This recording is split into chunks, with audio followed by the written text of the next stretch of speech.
இறை இயேசுவில் அன்பார்ந்தவர்களே, உங்கள் தந்தை இரக்கம் உடையவராக இருப்பது போல நீங்களும் இரக்கம் உள்ளவர்களாக இருங்கள் என்று எம் வாழ்க்கையிலே எம் மனதை புண்படுத்தியவர்களையும் எமக்கு தீங்கு செய்தவர்களையும் மன்னித்து அவர்கள் குற்றங்களை மறந்து வாழ ஆண்டவர் இயேசு இந்நாளிலே எம் ஒவ்வொருவரையும் அழைத்து நிற்கின்றார். தூய பவுல் அடிகளார் கூறுகின்றார், ஆண்டவர் உங்களை மன்னிப்பது போல நீங்களும் பிறரை மன்னிக்க வேண்டும் என்று.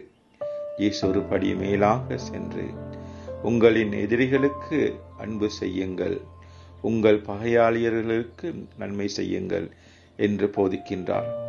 வாழ்க்கையிலே நாங்கள் மகிழ்ச்சியை இழப்பதற்கு நாங்கள் எம் பகைவரை மன்னிக்காமல் இருப்பது காரணமாக இருக்கின்றது.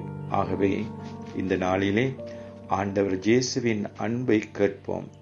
ஆண்டவரை போன்று நாங்களும் மற்றவர்களை மன்னித்து மறந்து வாழ எமக்கு வரம் தாரும் என்று, அதனூடாக நாங்கள் மகிழ்ச்சியாகவும் மன அமைதியோடும் வாழ எமக்கு வேண்டிய வரம் கேட்டு மன்றாடுவோம். ஆமென்.